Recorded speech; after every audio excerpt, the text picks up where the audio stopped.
Welcome to Beaker Buddies, IGNU MSc Chemistry and MSc Analytical Chemistry. Previous year question paper solution of code MCH017, that is Inorganic Chemistry second. This is your question paper. पहली बात तो ये, बाकी जितने भी अभी exams हुए हैं इस कोड के अलावा सब में आपको 7 या 8 क्वेश्चंस में थे 5 अटैम्प्ट करने होते थे, लेकिन इस कोड में ऐसा नहीं है. इसमें 16 क्वेश्चन है जिसमें से आपको 12 क्वेश्चन अटैम्प्ट करने हैं. मतलब ऐसा नहीं, मतलब जो क्वेश्चंस होंगे वो 5 या 4 मार्क्स के हैं. देखो जिसमें इसमें इवन पार्ट वाइज दिया हुआ है. जो पार्ट ए है ना, आपको पार्ट ए दिया गया है. इसमें देखो जो फर्स्ट क्वेश्चन होगा ना, पार्ट ए हो या चाहे पार्ट बी हो, जो फर्स्ट क्वेश्चन होगा उसमें दो ऑप्शन होंगे. फर्स्ट और सेकंड क्वेश्चन में से आपको एक करना है. Any one of the following में क्या है, फर्स्ट और सेकंड में से, ये जो सेकंड क्वेश्चन है इसमें और उसमें से एक करना है, और लिखा है. ठीक है. अब उसके बाद क्या है, बाकी नीचे 6 क्वेश्चन और दिए हैं, उसमें से एनी 5 करने हैं. ठीक है. 3 हो गया, 4 हो गया, 5 6 7 8, इसमें से आपको एनी 5 करने हैं. मतलब आपको फर्स्ट सेकंड क्वेश्चन में से एक करना है और बाकी जो 6 पार्ट क्वेश्चन दिए उसमें से 5 करने हैं. अभी कितने क्वेश्चन हो गए, 6. तो पार्ट ए में 6 क्वेश्चन हैं. ऐसे ही आपका ये देखो, पार्ट बी की बात करेंगे तो ऐसे ही पार्ट बी में फर्स्ट जो है एनी वन करना है, इन दोनों में से एक करना है, और फिर 5 नीचे वालों में से 6 हैं, 6 में से 5 करना है. आउट ऑफ 16 आपको 12 क्वेश्चन अटैम्प्ट करने हैं, जिसमें जो आपका ये फर्स्ट वाला क्वेश्चन होगा ये 5 मार्क्स का होगा, पार्ट ए पार्ट बी दोनों में, और बाकी रेस्ट क्वेश्चन आपके 4 मार्क के होंगे.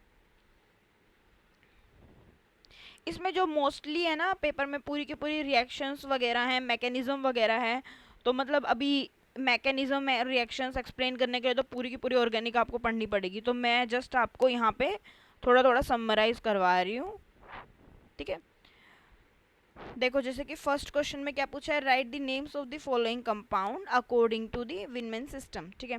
हमें क्या करना है, ये जो दो कंपाउंड है क्वेश्चन में दिए गए हैं इनके नाम बताने हैं. और ऐसे सेकंड क्वेश्चन में आपको स्ट्रक्चर दिए गए हैं, मतलब नाम दिए गए हैं, आपको स्ट्रक्चर बनाने हैं.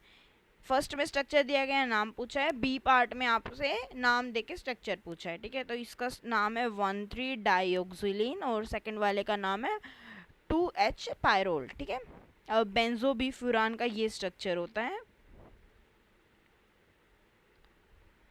एंड ऑक्जेलोसाइक्लो प्रोपेन का ये स्ट्रक्चर होता है. ऐसे ही फोस्फा बेंजीन का ये स्ट्रक्चर होता है. अब देखो आप, अगर हम इस क्वेश्चन की बात करें, इसमें फर्स्ट और सेकंड क्वेश्चन में और था, ऑप्शन था. अब देखो हम लोग सोचेंगे कि इसमें देखो दो में तो स्ट्रक्चर के नाम पूछे हैं, फिर नाम से स्ट्रक्चर पूछा है, तो ये लेंदी, मतलब इसको लोग छोड़ देंगे. लेकिन ये करना सबसे ज़्यादा ठीक है, क्योंकि इसमें 5 है, पाँचों के 1 1 मार्क है. सिर्फ नाम लिखना है या सिर्फ स्ट्रक्चर बनाना है. अब देखो इसी का सेकंड पार्ट देखो कितना क्या पूछा है. सेकंड पार्ट में आपसे पूछा है, right the reaction and the mechanism of the Fischer synthesis of indole. Reaction और मैकेनिज्म दोनों पूछी है. अब देखो कितना लेंदी जा रहा है ये क्वेश्चन.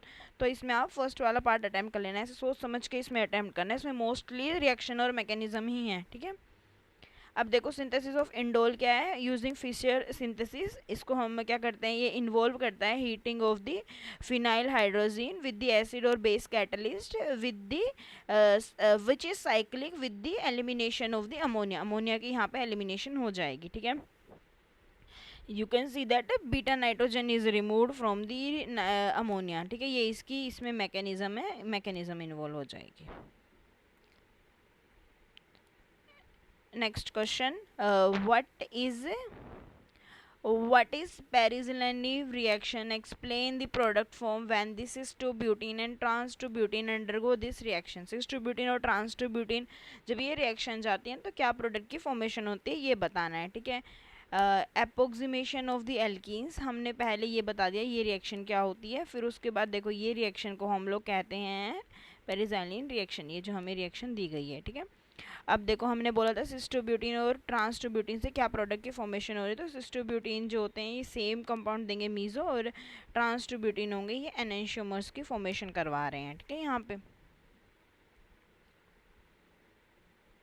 और अब देखो इसमें आपसे मैकेनिज्म क्या है रिएक्शन की, इसे हम बटरफ्लाई कहते हैं. देखो बटरफ्लाई जैसा दिख रहा है ना, इसीलिए 5 मेंबर ट्रांजिशन स्टेट फॉर्म होती है which look like a butterfly की तरह जो दिखती है. ठीक है. Next question, explain the synthesis of the azitidine using the intermolecular cyclisation reaction, intermolecular cyclisation reaction use करके सिंथेसिस करवानी है एजिटाइडिन की, ठीक है। यूजिंग इंटरमोलिकुलर साइक्लेशन ये एजिटाइडिन की सिंथेसिस हो जाएगी, वाटर और ब्रोमीन आयन इसमें रिलीज हो जाएंगे, ठीक है। Next one, what are the 4 membered heterocyclic compound, why are the, जो 4 मेंबर्ड हाइड्रोसाइक्लिक कंपाउंड होते हैं वो क्यों डिफ़िकल्ट होते हैं सिंथेसाइज करना as compare to 3 membered ones की अगर हम कंपैरिजन करें उनसे। तो देखो जो क्यों, क्योंकि उनके unique ring strength stability, ring strength और स्टेबिलिटी इशू के कारण ऐसा होता है। जो 3 मेंबर्ड रिंग होता है ना, इसमें क्या होता है, जो बॉन्ड एंगल होता है वो 60 डिग्री के अराउंड होता है, जिसके कारण उसमें सिग्निफिकेंट एंगल स्ट्रेन आ जाता है। लेकिन क्या होता है, ये इतना छोटा साइज होता है क्योंकि 3 मेंबर्ड तो छोटा साइज होगा और फ्यूअर एटम्स होते हैं, जो कि साइक्लेशन रिएक्शन काइनेट, इसे फ्यूअर एटम्स होंगे क्योंकि छोटा साइज होगा, तो यहाँ पे क्या होती है, साइक्लेशन रिएक्शन जो होती है वो काइनेटिकली फेवरेबल होती है। लेकिन हम 4 मेंबर्ड रिंग की बात करें तो वहाँ पे जो बॉन्ड एंगल होता है वो नियर बाई 90 डिग्री होता है। ये क्या करता है, 90 डिग्री है, लेकिन यहाँ पे भी स्टिल डिविएशन हो रही है आइडियल टेट्राहेड्रल एंगल से, जो कि 109.5 है, ठीक है। तो यहाँ पे क्या होता है, ये रिटेन कर देता है सब्सटेंशियल एंगल स्ट्रेन को रिटेन कर देता है। हावेवर जो इंक्रीज नंबर ऑफ एटम्स हैं रिंग में, वो इसको क्रिस्टलाइजेशन को लेस फेवरेबल बना देते हैं क्योंकि इसकी ग्रेटर एंट्रोपिक लॉस होती है और हायर एक्टिवेशन बैरियर्स होते हैं, ठीक है। एडिशनली क्या है, जो इंटरमीडिएट स्पीशीज यहाँ पे बनाई गई है during the synthesis of 4 membered ring में, that are often less stable, या क्या होती है, लेस स्टेबल होती है 3 मेंबर्ड रिंग्स के कंपैरेटिवली, ठीक है। ऐसे जो रिएक्शंस होती हैं इसमें रिंग ओपनिंग होगी या पॉलीमराइजेशन होगी, ये बहुत जल्दी कंप्लीट की जा सकती है और ये रिड्यूस कर देती है yield of the desired heterocycle, desired heterocycle की जो वो है यील्ड है वो रिड्यूस कर देती है। एज अ रिजल्ट क्या हुआ, जो सिंथेसिस हुई 4 मेंबर्ड हेटेरोसाइक्लिंग की, वो काइनेटिकली और थर्मोडाइनमिकली दोनों लेस फेवरेबल होती है compare to that of 3 membered heterocycles की, अगर हम कंपेरिजन करें तो उनके कंपेरेटिवली, ठीक है। Next question, discuss the steps involved in the McQueen synthesis of imidazole, ठीक है। McQueen synthesis क्या है imidazole की, ये है आपको। इसमें जो एक्शन होता है अमोनिया का या उन मिक्स्ड फॉर्मेल्डिहाइड या फिर डाई नाइट्रोटाइटेरिक एसिड, और फर्दर यहाँ पे डिकार्बोक्सिलेशन हो जाती है, प्रोडक्ट की डिकार्बोक्सिलेशन हो जाती है और इमिडाजोल की फॉर्मेशन हो जाती है, ठीक है। Next part, give the product form when the benzimidazole react with the following, जब benzimidazole इन सब के साथ रिएक्ट करते हैं तो क्या क्या प्रोडक्ट की फॉर्मेशन होती है, ठीक है। देखो रिएक्शन ऑफ द बेंडेमिजोल की रिएक्शन। अब देखो रिएक्शन यहाँ पे दिखाई गई है एक्रोल नाइट्रेट की, ऑक्सीरेन की, एल्काइन मेटल ऑफ दी बेंजीमिडाजोल की और फॉर्मेल्डिहाइड के साथ यहाँ पे रिएक्शन सारी दिखाई गई हैं। क्या फॉर्मेशन, इसमें प्रोडक्ट किस प्रोडक्ट की फॉर्मेशन हो रही है, इसमें ये और इसमें ये वाला प्रोडक्ट की फॉर्मेशन हो रही है, हाइड्रोमिथाइल बेंजाइडोजोल की। Next question, discuss Combs synthesis of quinols giving the sequence of the reaction involved, ठीक है। हमें Combs synthesis बतानी है क्विनोलाइंस की और सीक्वेंस ऑफ रिएक्शंस क्या क्या इन्वॉल्व हुई वो बताते हुए, ठीक है। ये हमारे पास सिंथेसिस में क्या होता है, बीटा अमीनो इनोन जो होता है वो पहले फॉर्म किया जाता है which when get crystallize with the concentrated acid, ठीक है। इसमें ये इस प्रोडक्ट की फॉर्मेशन हो जाती है। ये सीक्वेंस ऑफ रिएक्शंस हैं, ऐसे ऐसे होगा, ठीक है। यहाँ से यहाँ जा रहा है, फिर H+ आयन है, यहाँ पे इससे वाटर की अपटेक ऊपर हो रही है, ठीक है। Next one is write the synthesis of oxepine from 1,4 cyclohexadiene. Synthesis कैसे होती है ऑक्सीपाइन की 1,4 साइक्लोहेक्साडाइन से, sequence of reaction taking place हमें वो बतानी है, ठीक है। देखो from 5 membered cyclic compound from 1,4 cyclohexadiene से क्या होती है, इसमें देखो हमने किया इपिडोजोन बेंजीन ऑक्साइड से फिर ओपी पाइन की सिंथेसिस हो गई। Right the disconnection from for a arcesicide cyclobenzaide also give its synthesis from the suitable इसमें क्या होता है, सबसे पहले तो एक ये पॉइंट है, ये आप नोट करना है। यहाँ पे जो एक्राइडसाइड्स होते हैं वो पेस्टिसाइड्स होते हैं जो यूज़ किए जाते हैं किल करने के लिए टिक्स एंड माइट्स को, ठीक है। अब देखो इसमें हमने रिएक्शन दिखाई थी सल्फाइड और सिंथेसिस, इसमें क्या होता है इक्विवेलेंट सिंथेसाइज होगी। अब इसमें क्या होती है, जो सिंथेसिस होती है क्लोरो बेंसाइड की, उसे हम नीचे देख सकते हैं। अब इसमें क्या होता है, तो थायरोडोन एनायन होता है वो डिस्प्लेस कर देता है Cl माइनस को SN2 रिएक्शन के थ्रू, ठीक है। Next, write the mechanism for both the acid and the base mediated tautomerism of the diethyl ketone, ठीक है। मैकेनिज्म बतानी है हमें एसिड और बेस मेडिएटेड टोटोमेरिज्म की डाईमिथाइल कीटोन की, ठीक है। जो प्रोसेस होती है कन्वर्ट करने के लिए कीटो और इनोल ग्रुप फॉर्म को उसे हम टोटोमेरिज्म बोलते हैं। टोटोमेरिज्म जो होती है वो रैपिड इंटर कन्वर्जन होती है स्ट्रक्चरल आइसोमर्स की। इसमें क्या होता है, मोस्ट ऑफ द केसेस में जो इक्विलिब्रियम होता है वो लाई करता है right with the keto form being more stable, मतलब इक्विलिब्रियम जो होगा वो कीटो फॉर्म के राइट में होगा क्योंकि कीटो फॉर्म यहाँ पे ज़्यादा स्टेबल होती है। अब हमने एग्जांपल के तौर पे एक्वस सॉल्यूशन ऑफ एसीटोन लिया 25 डिग्री सेल्सियस कंसंट्रेशन पे, of enol is most almost यहाँ पे नेग्लिजिबल हो जाता है, ठीक है। यहाँ पे देखो लेस देन 99.99 है। अब इसमें देखो ये आपको एसिड कैटेलाइज दिखाई गई है, ये आपको बेस कैटेलाइज दिखाई गई है, ये कंक्रीटेड है, ठीक है। इसमें इनोलेट की फॉर्मेशन है स्ट्रॉन्ग बेसिक कंडीशन में, एल्डिहाइड कीटोन रिमूवल। ये आपको बेसिकली ना नीचे वाले में देखो इसमें क्या पूछा गया था, मैकेनिज्म है ना, सारा का सारा मैकेनिज्म है एसिड कैटेलाइज का, बेस कैटेलाइज का, ठीक है। Next question, briefly explain Stille coupling. Stille coupling briefly explain करना है। List any 3 organostannanes which can be used in it. 3 तरह के ऑर्गेनो स्टैनन्स जो इसमें यूज़ किए गए हैं वो बताने हैं, ठीक है। स्टाइल कपलिंग क्या होता है, style coupling one of the very important carbon carbon bond formation reactions होते हैं जो कि पैलेडियम का यूज़ करते हैं कैटलिस्ट के तौर पे। ये इन्वॉल्व करते हैं यूज़ ऑफ ऑर्गेनोटिन कंपाउंड जैसे कि हमारा ऑर्गेनोस्टैनिन एंड हैलाइड्स हो गया, ठीक है। अब इसमें ये आपको इसमें दिखाई गई है कार्बन कार्बन बॉन्ड फॉर्म हो गई। लार्ज वैरायटी ऑफ हैलाइड्स जो टिन रिएजेंट होते हैं वो कपलिंग रिएक्शन में इन्वॉल्व होते हैं। अब जो इसमें हैलाइड्स होती हैं वो हमारी एराइल भी हो सकती हैं, एल्काइलिक भी हो सकती है, बेंजाइलिक भी हो सकती हैं और एल्काइंस भी हो सकती हैं, जैसे कि इसमें दिखाया गया है। सबसे ज़्यादा किसकी है, सबसे ज़्यादा हमारी एल्काइन की है और सबसे कम क्या है, एल्काइल की है, ठीक है। अब हमसे नेक्स्ट क्वेश्चन क्या पूछा गया है, मतलब स्टाइल कपलिंग बताना है। ये रिएक्शन आपको जो नीचे दिखाया गया ना, ज़रूरी नहीं आप लिखो, बस वो थोड़ा सा लिख सकते हो, मतलब जिसको आ रहा है नहीं आ रहा तो छोड़ सकते हो। अब हमें नेक्स्ट पूछा गया 3 ऑर्गेनोस्टैनिन्स जो कि यूज़ कर सकते हैं वो बताने हैं। देखो ऑर्गेनोस्टैनिन्स की बात करें तो उसमें हम tri methyl stannane and tri butyl stannane compound generally यहाँ पे यूज़ किए जाते हैं। इसमें जो फोस्फीन लिगेंड होता है वो इन्फ्लुएंस करता है पैलेडियम की रिएक्टिविटी को, ठीक है। अब देखो कुछ ऑर्गेनोस्टैनिन्स जो इस रिएक्शन में यूज़ किए गए हैं वो यहाँ पे दिखाए गए हैं आपको। अब मैंने इसमें मैकेनिज्म भी आपको दिखाई है स्टाइल कपलिंग रिएक्शन की, बट इसकी ज़रूरत आपको नहीं है, बस ये बना दिए कि मतलब क्या पता मैकेनिज्म भी पूछ सकता है ना, इसलिए। व्हाट इज रेने निकल, गिव इट्स यूज। रेने निकल क्या होता है उसका यूज़ बताइए। रेने निकल सबसे पहले तो फाइनली डिवाइडेड निकल कैटलिस्ट होता है जो कि प्रिपेयर किया जाता है बाय लीचिंग एलुवियम, एलुवियम को लीच करके फ्रॉम दी निकल एलुवियम एलोय यूजिंग NaOH का यूज़ करके। ये हाईली पोरस होता है एंड एक्टिव सरफेस होता है, ठीक है।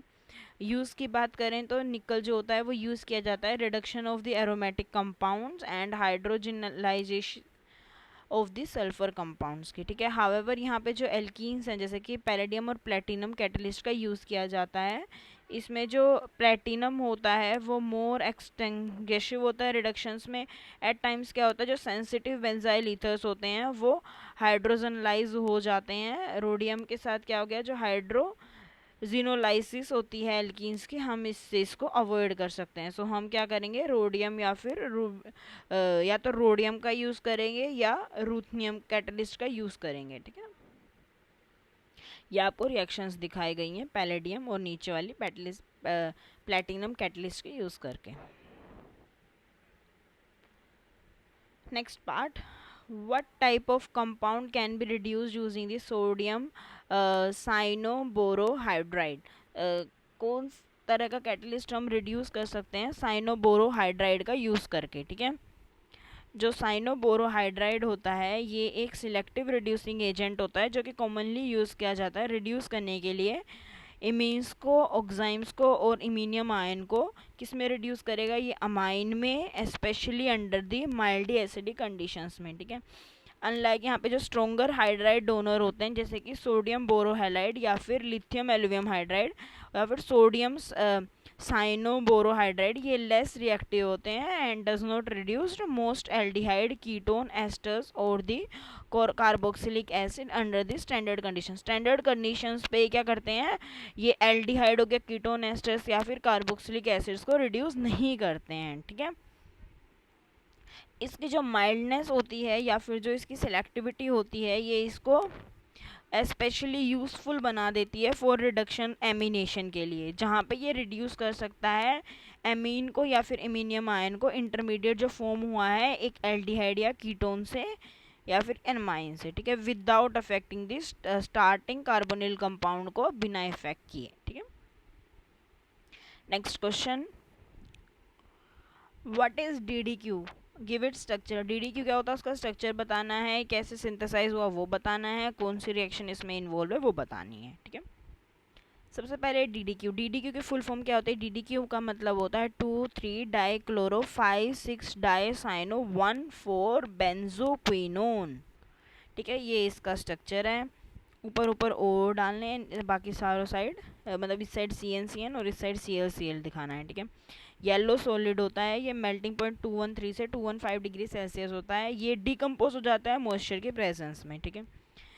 स्ट्रक्चर हो गई। अब नेक्स्ट कहता है कैसे सिंथेसाइज करिए। ये सिंथेसाइज हो सकता है एसिड कैटलाइज्ड क्लोरिनेशन ऑफ 2,3 डाइक्लोरोहाइड्रोक्विनोन जो कि फॉलोड करता है by the treatment of oxidant जैसे कि PbO2 अंडर द रिफ्लक्स, ठीक है, PbO2 का यूज़ करके। ये DDQ की फॉर्मेशन आपको हो गई है। देखो DDQ के यूज़ की बात करें तो DDQ यूज़ किया जाता है हाइड्रोजनाइजेशन ऑफ हाइड्रोकार्बन या फिर कार्बोनिल कंपाउंड में, ठीक है। ये यूज़फुल होता है एरोमेटाइजेशन में और ये गुड ऑक्सीडाइजिंग एजेंट होता है अल्कोहल के लिए, एल्काइल और बेंजाइल ईथर्स के लिए, ठीक है। ये दिख गया DDQ। अब देखो इसमें जो मैकेनिज्म है इन्वॉल्व इनिशियली, एक मिनट, मैकेनिज्म जो इन्वॉल्व है वो इनिशियली इन्वॉल्व करती है shifting of the hydride to the oxygen of the DDQ जो कि फॉलो की जाती है by the transfer of the phenolate ion की ट्रांसफर से, ठीक है। अब इसमें आपसे मैकेनिज्म जो क्वेश्चन में पूछी नहीं गई है, रिएक्शन तक पूछी गई है, ऊपर तक दे दो, मैकेनिज्म जस्ट दी गई है कि क्या पता इस बार रिएक्शन ना पूछ के वो मैकेनिज्म पूछ लें, ठीक है। Next question, how do the sulphur compound जैसे कि डाइथाइनिन इंक्लूड करता है अनप्लग रिएक्टिविटी को एक्सप्लेन करना है सूटेबल एग्जांपल की हेल्प से, ठीक है। डाइथाइनिन सल्फर अनप्लग, ठीक है, इसमें न्यूक्लियोफिलिक कार्बन की यहाँ पे यूज़ हो गई। अब देखो इसमें क्या है, प्रिपरेशन ऑफ 1,3 डाइहाइड्रोक्विनोन आयन दिखाया गया है नीचे। Next question, discuss the role of the phase transfer catalyst. Role बताना है फेस ट्रांसफ़र कैटलिस्ट का न्यूक्लियोफिलिक सब्सटीट्यूशन रिएक्शंस में और इसको एक्सप्लेन करना है with the help of suitable example, ठीक है। जो फेस ट्रांसफ़र कैटलिस्ट होता है ये एक क्रूशियल रोल प्ले करता है एनहेंस करने के लिए efficiency and feasibility of the nucleophilic substitution reactions की, स्पेशली कब, जब जो रिएक्टेंट होते हैं वो प्रेजेंट होते हैं अलग अलग फेसेस में। जब रिएक्टेंट अलग अलग फेस में प्रेजेंट होंगे जैसे टिपिकली एक्वस हो गया या ऑर्गेनिक, उसमें ये क्या करते हैं, उसमें ये ज़्यादा फिजिबल होती है न्यूक्लियोफिलिक सब्सटीट्यूशन रिएक्शन। अब देखो सच ये जो बायफेसिक सिस्टम हो गया इसमें जो आयनिक न्यूक्लियोफाइल होते हैं जैसे कि हाइड्रोक्साइड या फिर साइनाइड जो होते हैं या फिर हैलाइड आयन, ये सोलेबल होते हैं वाटर में लेकिन ये ऑर्गेनिक सोलवेंट में सोलेबल नहीं होते हैं। जबकि अगर हम ऑर्गेनिक सबस्ट्रेट जैसे कि एल्काइल हैलाइड की बात करें ये सोलेबल होती है ऑर्गेनिक फेस में लेकिन ये वाटर में सोलेबल नहीं होती है, ठीक है। जो सोलेबिलिटी डिफरेंस होता है ये प्रिवेंट कर देता है रिएक्टेंट को from coming into the effective contact में आने के लिए, जो कि रिजल्ट करता है इन वेरी स्लो और नेग्लिजिबल रिएक्शन रेट। बहुत स्लो या फिर नेग्लिजिबल रिएक्शन रेट में क्या करेगा, रिजल्ट करेगा। जो ये फेस ट्रांसफ़र कैटलिस्ट होता है इसे हम क्वाटरनरी अमोनियम सोल्ट के नाम से भी बोलते हैं, जैसे कि टेट्रा ब्यूटाइल अमोनियम ब्रोमाइड हो गया या फिर फोस्फोनियम सोल्ट हो गया। ये क्या करता है, ये एक्ट करता है एज अ मोलिकुलर शटल की तरह। मोलिकुलर शटल की तरह क्या काम करेगा, रिएक्शन के बाद क्या हो जाएगा, ये कैटलिस्ट रिटर्न हो जाता है एक्वस फेस में रिपीट करने के लिए साइकिल को, जो कि मेक कर इस प्रोसेस को कैटालिटिक बना देगा। इसमें ये आपको डिज़ायर्ड ईथर की ईथर बनाया दिखाया गया है, और इसमें क्या है, एल्काइल ब्रोमाइड क्या करता है, नाइट्राइल दे देता है, वो दिखाया गया है। ये इसका क्लासिकल एग्जांपल पूछा था ना, क्लासिकल एग्जांपल है न्यूक्लियोफिलिक सब्स्टिट्यूशन। यहाँ पे होनी है एल्काइल ब्रोमाइड की cyanide ion with cyanide ion produce क्या करता है, एल्काइल नाइट्राइल की प्रोडक्शन होती है। इसमें जो ये एडवांटेजेस दिए गए हैं पूछे नहीं है, जस्ट नॉलेज के लिए दिए गए हैं। Next one, what is radio selectivity in the organic reaction. Organic reactions में रेडियो सिलेक्टिविटी क्या होती है, एक्सप्लेन करना है with the help of appropriate example की हेल्प से, ठीक है। रेडियो सिलेक्टिविटी जो होती है, रेडियो सिलेक्टिविटी इंडिकेट करता है द पार्ट और the site in a molecule, वो पार्ट या साइट मोलिक्यूल में जहाँ पे रिएक्शन हो रही है उस ग्रुप की, ठीक है। That we can say that जो सिलेक्टिविटी होती है between two position in a system with the similar reactivity और where there is possibility of reactions of the both side, ठीक है। अब यहाँ पे हमें क्या दिखाया गया है, LiAlH4 क्या कर रहा है, कार्बन पे अटैक कर रहा है लेस हिंडर्ड साइड से, और ये अल्कोहल की फॉर्मेशन दे रहा है, OH लगा है, अल्कोहल की फॉर्मेशन हो गई, ठीक है। यहाँ पे हमें प्रिफर्ड रेगी सिलेक्टिविटी प्रोडक्ट मिल जाता है। अभी हमें अप्रोप्रिएट एग्जांपल की हेल्प से बताना है, तो हम इसमें 1,2 एडिशन वर्सेस 1,4 एडिशन दिखा सकते हैं alpha beta unsaturated carbonyl compound में, ठीक है। अब इसमें क्या होता है, देखो हम लोग न्यूक्लियोफाइल जो होती हैं वो अटैक करेंगी या तो कार्बोनिल कार्बन की साइड से, जैसे कि एल्डिहाइड कीटोन या कार्बोक्सिलिक एसिड डेरिवेटिव करते हैं, मतलब न्यूक्लियोफाइल अटैक करते हैं या तो कार्बोनिल कार्बन में एल्डिहाइड कीटोन या कार्बोक्सिलिक एसिड, या फिर बीटा कार्बन पे, ठीक है, या फिर बीटा कार्बन पे। अब ये जो दो मोड्स हैं रिएक्शन के, इन्हें हम 1,2 एडिशन बोलते हैं और 1,4 एडिशन बोलते हैं। ये जो रिएक्शन है ये जनरल मैनर में ऐसे फॉलो की जाती है। ये आपको रिएक्शन दिखाई गई है 1,2 एडिशन की और ये 1,4 एडिशन की, ठीक है। Thank you.